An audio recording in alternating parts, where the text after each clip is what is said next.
Aê, Opa! finalmente! Finalmente! E Bem-vindo, aí, ano Polimeno. tudo bem? Tudo bem? Deixa Maneiro. eu achar um jeito de me posicionar aqui, que eu não tenho um equipamento necessário aqui, bicho. Pois é, passou a ser item de primeira Aqui, necessidade, ó. né? Ter equipamento Pois é, né, cara? e webinar, reuniões, meetings, enfim. Pois é, você tá mais equipado que eu aí, eu tô vendo. Tá, eu tô começando a... Alô? Alô? Oi, tô te ouvindo. Então, Oi, te ouço. beleza. Bom, eu tô em Londres, para quem não sabe, quem está entrando aí agora de novo. Tô aqui para fazer um mestrado em economia criativa. Cheguei no ano passado e fico até o ano que vem, pelo menos, aqui.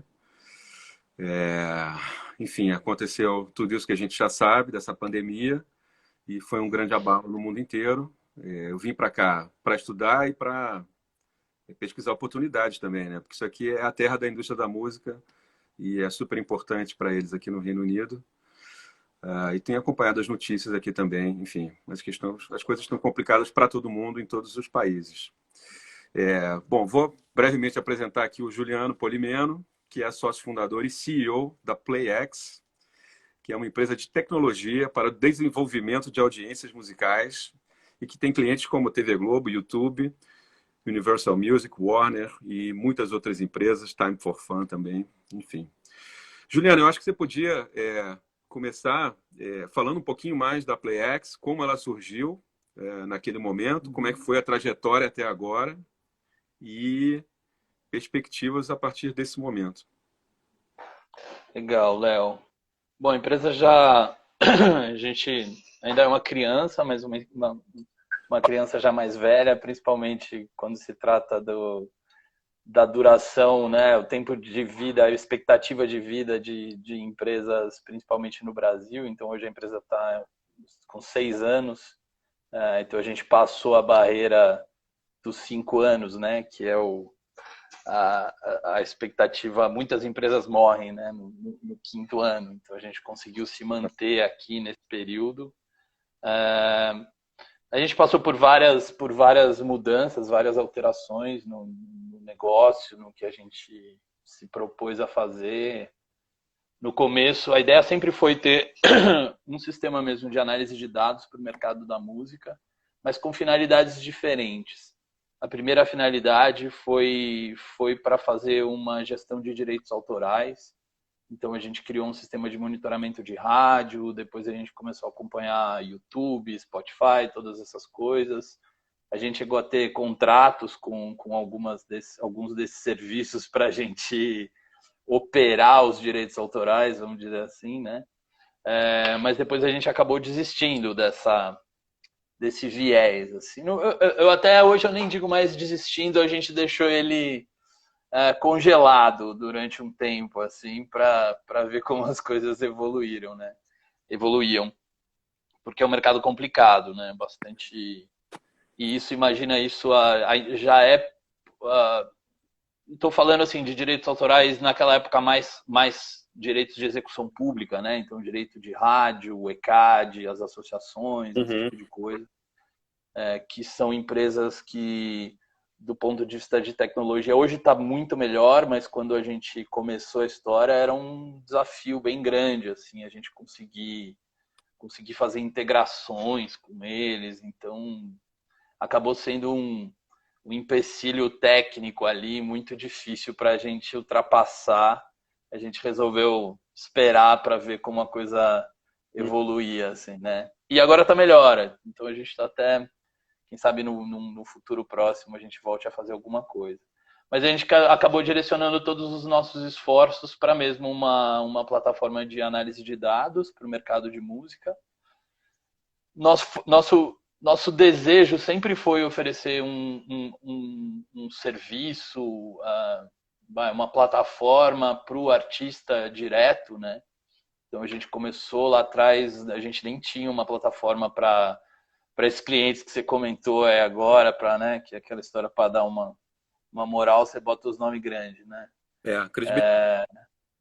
a credibilidade. Mas o nosso intuito sempre foi trabalhar com os artistas pequenos, médios e grandes.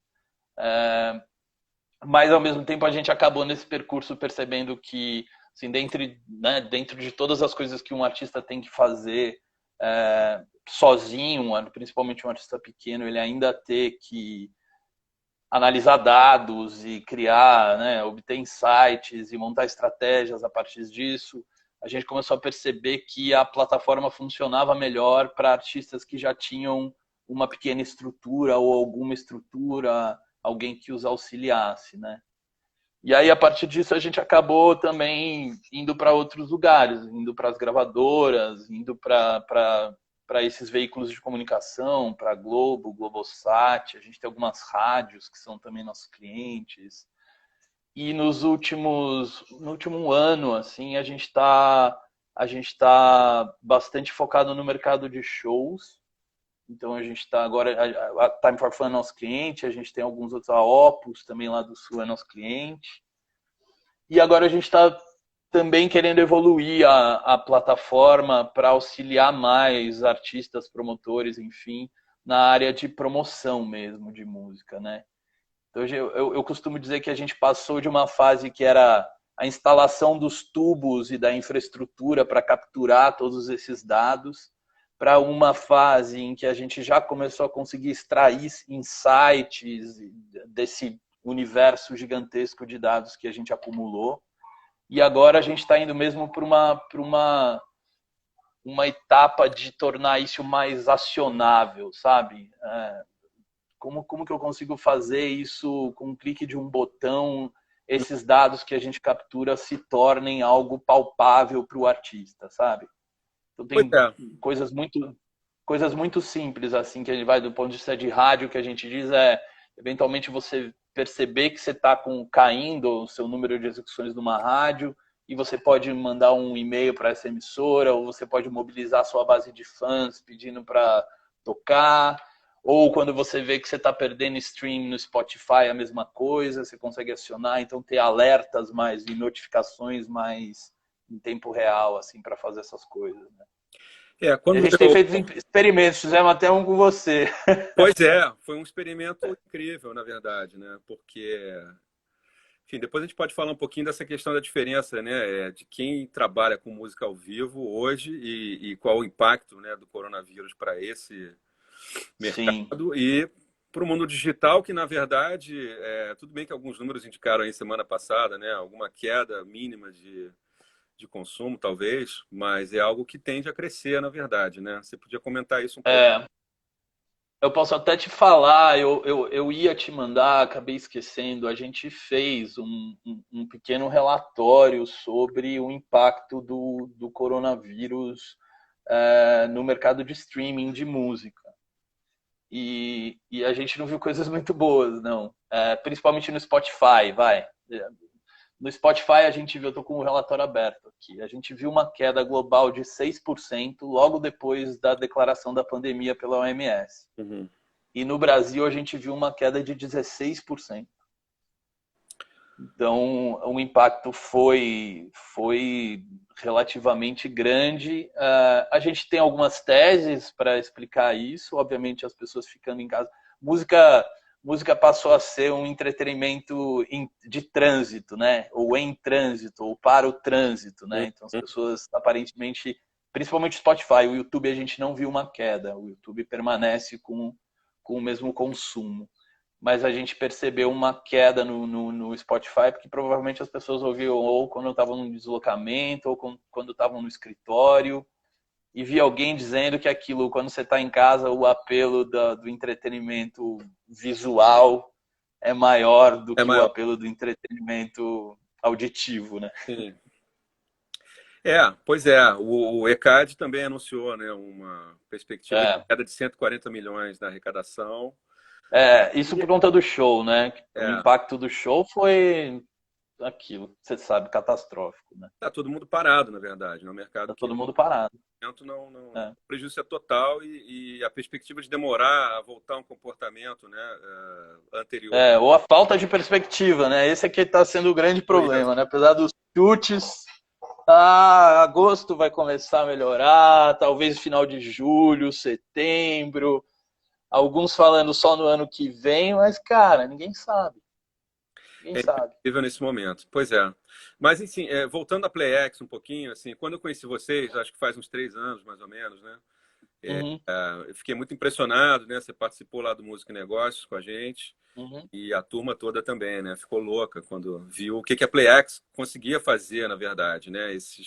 As uhum, métricas que vocês desenvolveram e esse sistema de monitoramento de rádios no Brasil inteiro, indicando para um artista, por exemplo, onde haveria uma demanda para ele se apresentar numa capital, numa cidade, né? Queria que você talvez assim falasse um pouco para quem está ouvindo a gente, como é que funciona isso e de uhum. comentar um caso específico de algum artista, não sei se você pode citar o artista ou não, mas enfim, mostrar como é que a plataforma ajudou nesse sentido, né? Tá. Bom, vamos lá. Hoje a gente monitora uma gama de mídias, né, de consumo de música. Começando com rádio, a gente monitora 5.000, 5.500 rádios no Brasil inteiro. Acho que umas 100, 150 canais, emissoras de televisão, e aí todos os serviços de streaming e todas as redes sociais. E aí a gente agrega tudo isso né, unifica todos esses dados na plataforma. E aí, assim, a gente vê aplicações muito diversas. Então, para um artista, eu acho que até posso comentar, a gente tem feito um trabalho mais próximo já há algum tempo com o Diogo Nogueira, é, um sambista carioca, né, muito bom por sinal. E, por exemplo, a gente faz desde auxiliá-los na seleção e na estratégia de rádio. Então, por exemplo, antes tinha aquela coisa de vamos focar só nas rádios grandes e vamos promover em todas elas, etc. e tal, sem ter um olhar mais específico e detalhado, por exemplo, de uma rádio que às vezes não é a maior rádio da cidade, é a rádio mediana, mas é uma rádio que não só toca aquele artista, como toca uma variedade muito grande do repertório dele. Isso é uma coisa que a gente vê muito, às vezes os artistas muito concentrados naquela coisa da música de trabalho, né? E Uhum. sem um olhar mais completo sobre o seu próprio repertório. Então, quando você começa a considerar, na verdade, não só as emissoras que tocam a sua música de trabalho, mas as emissoras que tocam uma variedade do seu repertório, você começa a ver, na verdade, como eu vou chamar, cara, uma fidelidade dessa emissora, né? O que a gente vê de vez em quando, principalmente quando você faz promoção, é uma rádio vai e toca a sua música uma vez, você está fazendo alguma parceria, dando um show pro cara, alguma coisa nesse Uhum. sentido, e depois daquilo some e nunca mais aparece. E você privilegia essas emissoras ao invés de privilegiar uma emissora que toca, né, todo o seu repertório, ou uma quantidade muito grande do seu repertório. E aí, aquilo que eu estava te falando, hoje a gente também tem algumas ferramentas para você entrar em contato com essas emissoras. Então, você pode mandar e-mail direto pela plataforma, ou você pode criar pequenas campanhas de e-mail marketing para mandar para todas elas. Então, já tem algumas ferramentas para acionar essa audiência, vamos chamar assim, né? Uhum. E a gente vê assim o uso principal, que é aquilo que eu te falei, que às vezes um artista pequeno tem mais dificuldade, é para o planejamento estratégico mesmo, sabe? Então, para responder aquele tipo de pergunta, puta, mas eu devia privilegiar, ou pelo menos priorizar o YouTube, o Spotify, o Facebook ou o Instagram, o sei lá o que, o X ou o Y, sabe? Pela plataforma você consegue ver claramente onde é que está a distribuição do seu público Uhum. e onde é que você deveria concentrar os seus esforços. Porque você está indo bem naquela plataforma, então vamos, né, vamos dar um gás no cara que está indo bem, ou o contrário, não, vamos dar um gás no cara que eu estou indo mal, né? Sim. Que é um outro tipo de estratégia que você tem que olhar, né? Então, assim, cara, a gente tem usos diversos, assim, cada dia a gente descobre uma coisa diferente, assim, que dá para fazer. Agora a gente começou com essa história de show, a gente já começou há algum tempo capturar a agenda de show dos artistas e já tem uma área na plataforma onde a gente faz recomendações de casas de shows. Então, né, a gente olha o histórico todo de shows de um artista, e aí como a gente consegue comparar com artistas semelhantes, a gente olha onde... Bom, eu fazia isso muito na mão no meu tempo de produtor, né? Acho que todo produtor faz isso. Sim. Você entra no artista que você acha que é parecido com o seu, vê onde o cara tá tocando, cata o telefone e liga pra casa que o cara tá tocando, né, bicho? A gente fez isso automaticamente e, obviamente, considerando dezenas de milhares de artistas, né? Então, a gente tem bastante coisa, viu, cara? Pois é, e porque assim, antes da crise toda da pandemia e tal, né, assim, o mercado da música vinha se recuperando, né, nos últimos anos por conta das Sim. plataformas digitais e do consumo de música e tudo. E a perspectiva, enfim, alguns analistas diziam, né, daqui a 10 anos, sei lá, o mercado poderia crescer até 5 vezes, né? Enfim, uma coisa realmente que Uhum. seria inimaginável há 15 anos, por exemplo. Uhum. E agora, com isso, claro, o mercado de shows parou e vai demorar para voltar. Porém, esse mercado digital, e a gente estava comentando agora há pouco, né? Enfim, esse consumo oscilando um pouquinho agora, o YouTube talvez nem oscilando como você colocou, a tendência é ele se recuperar mais rapidamente e continuar crescendo. E vão surgir ferramentas, né? Com certeza, inovações, enfim. É isso que você está Sem falando. dúvida. A cada semana, a cada mês, enfim, a cada trimestre, a gente vê ferramentas novas, enfim, e com um espaço muito grande para quem quer trabalhar com isso, né? Porque a gente trabalha com É. negócios, é a questão de uma visão panorâmica da indústria da música, para mostrar que, enfim, você não precisa ser só músico e compositor para trabalhar com isso, né? Existe todo Exato. um ecossistema, né, envolvendo produtores, empresários, gente de marketing digital, tecnologia, direitos autorais, É. direitos, né, uma coisa imensa. É. O ECAD foi de quase 1 bilhão, né, no ano passado.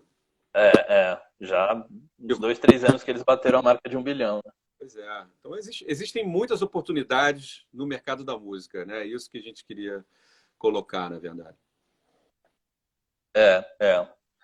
Eu vou te falar que do ponto de vista de tecnologia e principalmente agora, nesse cenário do Covid, e principalmente falando de música ao vivo, a gente está tentando quebrar a cabeça aqui para ver de que maneira a gente consegue ajudar, sabe?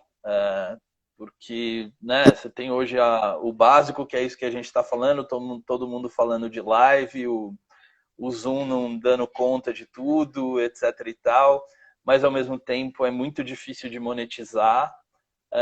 Ao mesmo tempo você está concorrendo com o que a gente está usando aqui, né? Uma plataforma que se propõe a montar uma estrutura na qual e que já tem algumas, né? Twitch abriu uma história agora para os músicos, sabe? Que é o site de live stream que é muito usado para game, né? Eles abriram agora fazendo uma parceria com o SoundCloud para oferecer para os artistas, enfim. Mas não, pelo menos aqui, né? Aí acho que em Londres talvez esteja vendo mais uso disso, porque aqui, né, o SoundCloud já não é tão relevante. Mas enfim, o que eu queria dizer eu queria ver algumas atitudes do Instagram e do Facebook e do Google e do YouTube em relação a essas coisas, sabe? Que seja aqui onde a gente está, um botãozinho de dar um tip, uma gorjeta, uma graninha aqui para a galera e tal, que é o tipo de coisa que resolveria, sei lá, ou facilitaria uma parte desse processo que a gente está, né? Enquanto essa retomada não acontece Uma plataforma sem expectativa. Stageit, né? Ela tem sede nos Estados Unidos e ela é uma plataforma para simplificar esse tipo de colaboração, né? Do público com o artista. Sim. E os caras cresceram, faturaram em uma semana 50% de tudo que eles faturaram em 2019, né? Para você ter uma ideia. Olha lá, velho. E aí Olha lá. agências e promotoras de eventos já estavam procurando eles, enfim, porque eles precisam, né, encontrar um modelo claro. De alguma maneira, porque não dá para ficar esperando a execução e a rentabilidade em cima de direito autoral. E às vezes Mas é muito difícil, cara. Sinceramente, assim, eu ainda não, sabe? Se você imaginar aquilo, sei lá, vamos chutar aí um artista que ganhasse, sei lá, 10 mil reais por mês, vai. 95, 98, posso chegar até mais do que isso, da receita do cara é de show. Entendeu? E aí aquilo, como é que você recupera uma receita dessa proporção fazendo live no Instagram e no YouTube ou em qualquer lugar que seja, sabe? A gente está tentando achar assim, se é que tem, ou pelo menos fazer uns brainstorms malucos aqui. E a gente começou a pensar em coisas, mas que também são coisas que eventualmente podem funcionar para artistas maiores, se é que eles já não têm esse tipo de coisa, sabe? Que é pensar em outros projetos, que é, de novo, ir falar com marca, de novo, né? Um artista tem dois ativos principais, né? Um é o seu talento / conteúdo, que é o que, né? Costumam chamar de conteúdo, eu prefiro chamar de talento. Conteúdo é só a materialização do seu talento, né? E outra coisa é o seu público, né, cara? É a sua audiência. São as pessoas que gostam de você. São as duas coisas que você tem. O conteúdo você tem dois formatos, o live, o ao vivo e o gravado. O gravado a gente já sabe que a remuneração, se você não atinge um nível de volume absurdo, você não consegue fazer um salário mínimo. Nem a pau você consegue fazer um salário mínimo. Né? A gente sabe que, por exemplo, até depois posso te atualizar esses dados, mas é uma coisa de tipo 90% dos streams está concentrado em 5% dos artistas, sabe? É nessa proporção a coisa. E que, por exemplo, a gente sempre criticou isso do rádio, né, da concentração do rádio, etc. e tal, mas o que a gente vê também é uma simples replicação dessa concentração nos outros serviços. Assim. Óbvio que abriu, democratizou, você não tem mais barreira de entrada, enfim, mas a competição pela atenção é talvez tão ou mais complicada do que... Cruel, cara, cruel. Mas a gente tá pensando, cara, a gente abriu, tô postando aí, pedindo ideia, quem tiver ideia e, sabe? A gente tá a fim de tentar fazer alguma coisa, executar alguma coisa, mas ninguém ainda teve um insight, assim, interessante. De novo, né? A primeira coisa que tá todo mundo pensando é isso, porra, vamos criar um serviço de live streaming, né? Eu acho que não, assim, eu não estou muito afim de concorrer com o Instagram, com o YouTube, com o Facebook, com não sei o que, sabe? E também não acho que vai resolver. Também volta a questão, né? O músico já tem alguma estrada, enfim, que já tem seus fãs. Obviamente, quando ele faz algum movimento no sentido de ter uma remuneração, seja com alguma plataforma que já tem esse mecanismo, seja pedindo depósito em conta, até funciona, né? E o Vander Wildner, né, que é gaúcho, e um parceiro... Total, cara. Eles falaram o seguinte, cara, a gente fez no Instagram, a gente botou a conta de depósito alguns dias e foi o melhor resultado que a gente teve na história dos nossos shows. Eles já tinham feito uns 10 shows juntos. Olha lá, cara. Entendeu? Então, assim, é possível fazer, mas é claro que o Vander é um cara que tem, né, muito... É isso. Mostrar... Se você tem um volume... Se você tem um volume e tem uma base de fãs sólida, você consegue mobilizar ali um percentual disso para contribuir. Mas a coisa também é aquilo, né, Léo?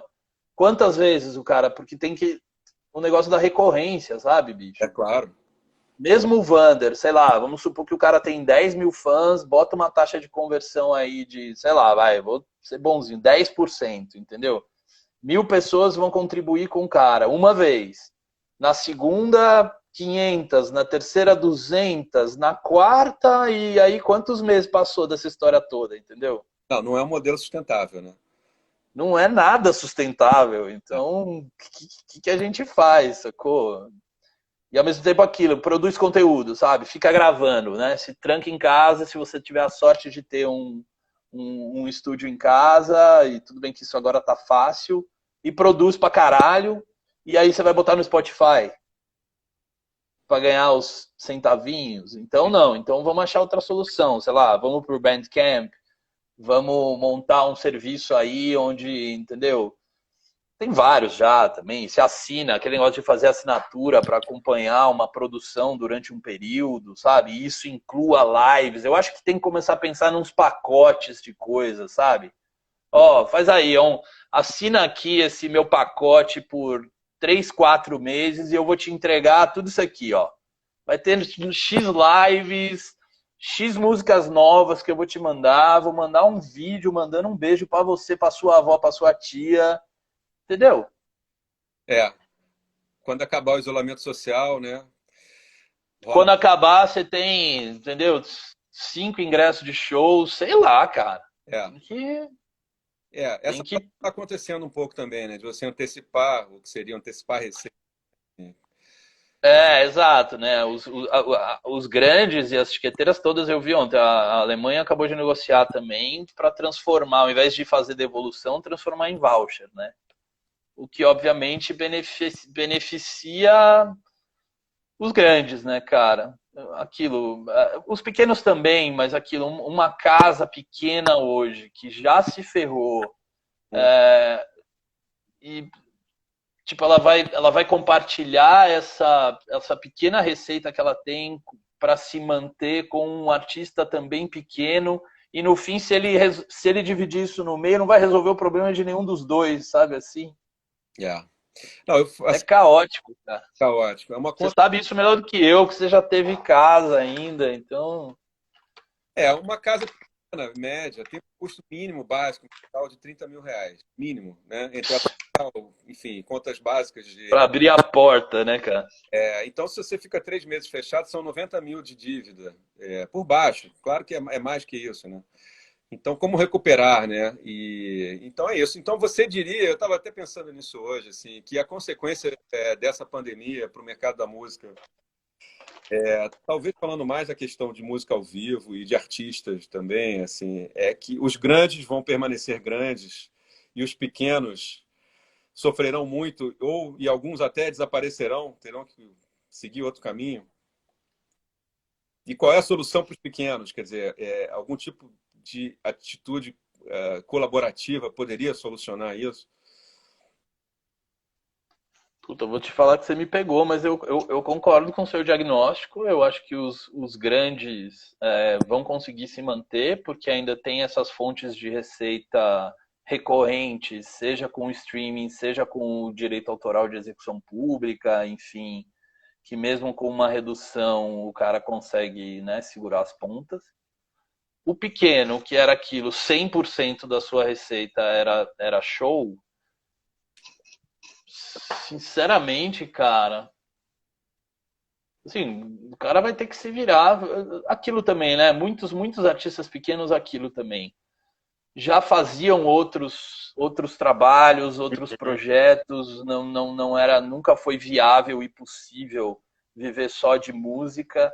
Então eu acho que provavelmente a gente vai ver uma dedicação um pouco maior desses artistas para essas outras atividades, enquanto eles tentam, na medida do possível, tocar a sua carreira artística. É, e se a gente não tiver algum apoio, né, governamental para manutenção desse tipo de coisa, etc e tal, cara, e sem a gente sem conseguir ter uma bola de cristal para prever quanto tempo isso vai durar, É, se isso durar 6 meses, um ano, a perspectiva é muito ruim. é terrível. Muito Aliás, ruim, é terrível. a Alemanha, Reino Unido, Estados Unidos, todos eles anunciaram, na verdade, pacotes de De socorro apoio, né?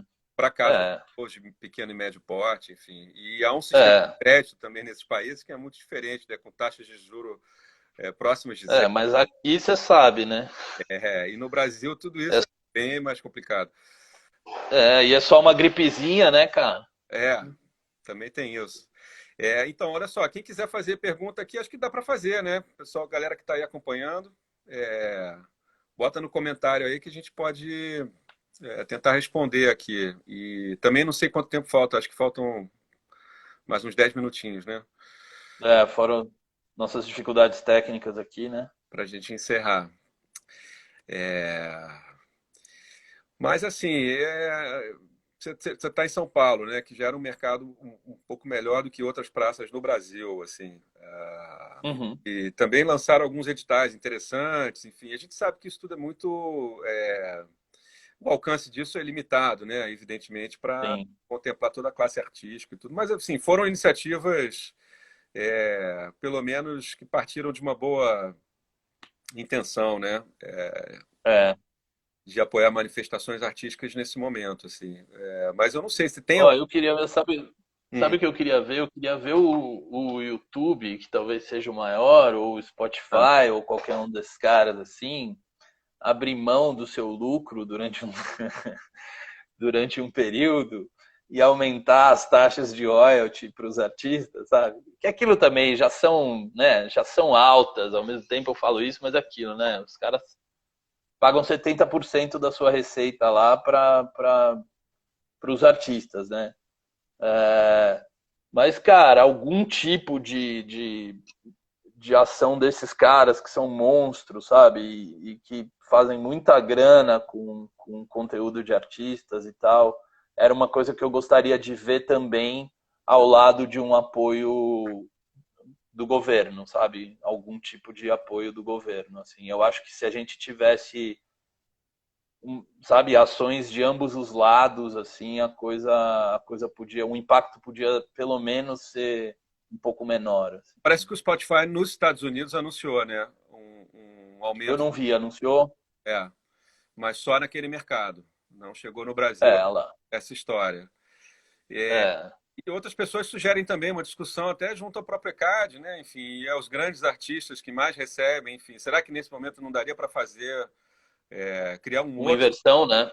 É, sistema, né? De modelo proporcional, enfim, que pudesse ter uma distribuição exato, maior.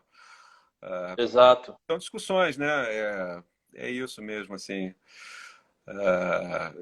Enfim, enquanto isso, tem medidas também de um pouco mais assim, de assistência imediata, né? Enfim, sindicatos dos músicos, Sim. associações, enfim, que estão mobilizadas para realmente para quem tem. É, eu vi alguma coisa das associações, mas eu não tinha pensado nisso que você acabou de falar, de o ECAD de alguma maneira mudar suas regras de distribuição para contemplar os menores.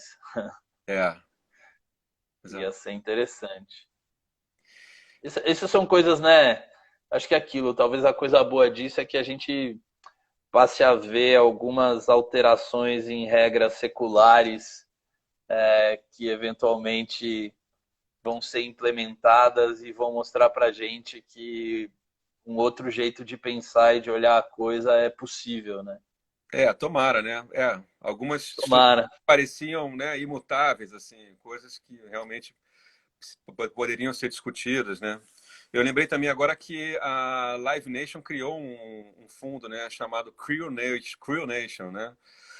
Hum, Para apoiar técnicos, holds, galera cara. de backstage também, enfim, que É, nesse momento, de fato, fica sem renda nenhuma, né? Tudo parou. esse tá mais ferrado ainda, né? Geralmente é um trabalho de freelancer, né? Pouca gente É, é realmente contratada, né? Fixo, assim. E eles colocaram inicialmente, pelo que eu entendi, 10 milhões de dólares. hum, Colocaram 5 milhões e depois iam casar mais 5 milhões na medida que as pessoas também fossem colaborando, né? Foi uma tá. iniciativa também interessante, assim. É, Tá. é muito legal, cara. Mas é assim, Mas é isso, cara. Nós estamos aqui rachando a cabeça para ver se a gente consegue inventar alguma coisa aí para ajudar e é vamos ver o que pinta. aguardar para ver o que acontece. Bom, ninguém colocou nenhuma É. pergunta aí até agora. Você sabe que todo mundo tinha que ter pelo menos 3 perguntas, né, para qualquer pessoa no mundo, né? Isso eu ouvi de um americano chamado Gay Talese, né? Falou, pô, você se tem numa mesa de jantar, que você não conhece ninguém, você tem que ter pelo menos 3 perguntas para fazer. Exato. Pô, Que ótimo, cara. E, Que ótimo, Léo. e é isso, assim. Eu estou acompanhando daqui também. Eu não tenho mais participação em nenhuma casa de shows, né? Desde Uhum. agosto do ano passado. Mas é a minha paixão, assim, se você perguntasse, cara, o que você gostaria de fazer em 2021, se você tivesse um capital disponível, né, o que provavelmente Aham. vai acontecer, eu diria, cara, voltar para o ao vivo, porque realmente é uma coisa de dedicação. E aqui tem uma associação chamada Music Venue Trust, né, que é uma Uhum. associação sem fins lucrativos que reúne mais de 500 casas de shows no Reino Unido. de médio e pequeno porte, né, que eles chamam de grassroots venues, justamente Sim. casas que lançam artistas, enfim, mantém isso, essa roda girando, né, e são verdadeiros laboratórios, né, da música. Uhum. E eles publicaram um livro ano passado e a primeira frase do livro é a seguinte: olha só, se você está achando que vai ganhar dinheiro tendo uma casa de show de pequeno ou médio porte, pode parar de ler agora esse livro. Porque é isso. É isso, A cara. relação com música é essa, e as marcas, a gente sabe, né, também poderiam entrar nesse rol aí de ações que você comentou, enfim, junto com as plataformas, Total. de entender também essa questão de sustentabilidade, porque a gente sabe que essa live que rolou agora daquela dupla sertaneja, anteontem, né, foi Pois patrocinada, é. entendeu? Tinha uma Mas marca é de claro que cerveja. foi. E eles são muito bons nisso, né? Na verdade, temos que tirar o chapéu, assim, essa relação comercial que eles têm, né, com as marcas e com tudo. É, Eles fazem isso muito bem, mas isso, as marcas precisam também ter consciência do seu papel, né? E pensar em estar junto nessa ponta. cara. E ao mesmo tempo aquilo, né, cara, um pouco assim, a gente sabe de novo o que eu tava falando, elas estão de olho no segundo ativo, né, que é o público, a audiência. Eles não estão muito preocupados com o primeiro, com o conteúdo, com o talento. Se você tem 10 milhões de qualquer coisa em qualquer lugar, você consegue uma reunião ou falar com alguém para fazer algo, né? No caso da música independente, dos artistas menores, o formato que a gente, né, conseguia executar esse tipo de coisa eram os festivais, né? É. Até vi algumas iniciativas de festivais online aí, live de festivais. Mas é isso, assim, também as pessoas, ao mesmo tempo, esse negócio de, né, esse negócio de live é muito individual e, por exemplo, isso é uma coisa. Não sei como tá a tecnologia hoje para, por exemplo, eu lembro que tinha alguma coisa para, por exemplo, fazer lives simultâneas com o nego tocando ao vivo, cada um da sua casa, sabe? A gente ainda não chegou num nível tecnológico para, né, remover o delay das paradas e etc e tal, onde isso possa acontecer e eventualmente a gente juntar aí 4, 5, 10, 15, 20 artistas que possam fazer uma coisa juntos, um projeto juntos, e eventualmente chamar a atenção de marcas para bancar essa parte. Opa, É, é que tocou aqui, velho, o telefone. tranquilo. Há algo experiência nesse sentido, mas o delay atrapalha mesmo e tem que haver tecnologia, né? Tem que avançar, né? Para viabilizar isso. Tinha alguma coisa que fazia isso, mas nem lembro, vou até procurar. Assim. Tinha alguém que fazia isso, mas acho que não era em tempo real. O cara compensava o dele. Tinha umas histórias meio malucas aí. Vou até olhar para ver se eu lembro o que era. Mas é isso, né? Ainda não. Por mais do caralho que seja e todo mundo queira investir no live streaming, ainda não é. Não resolve o problema de tocar junto, cada um da sua casa. Bom, estamos chegando aqui, né? É, agradecer a todo mundo que acompanhou aqui essa live. Peraí que tem um telefone da minha mulher tocando aqui. Espero que a primeira de muitas lives aqui. Foi um prazer. Primeira live a gente não esquece. E o mundo da música está fazendo um ótimo trabalho. Tem outras pessoas realizando lives também. Tem várias colunas interessantes. A Paula Novo está escrevendo para lá. A Marina Matoso também escreve sobre tal, mídias sociais e tal. Enfim. E a gente continua com música e negócios lá na PUC Rio. Na metade do curso agora a gente migrou para a versão à distância, né? Estamos trabalhando com webinar, estamos usando o Zoom. Isso aí.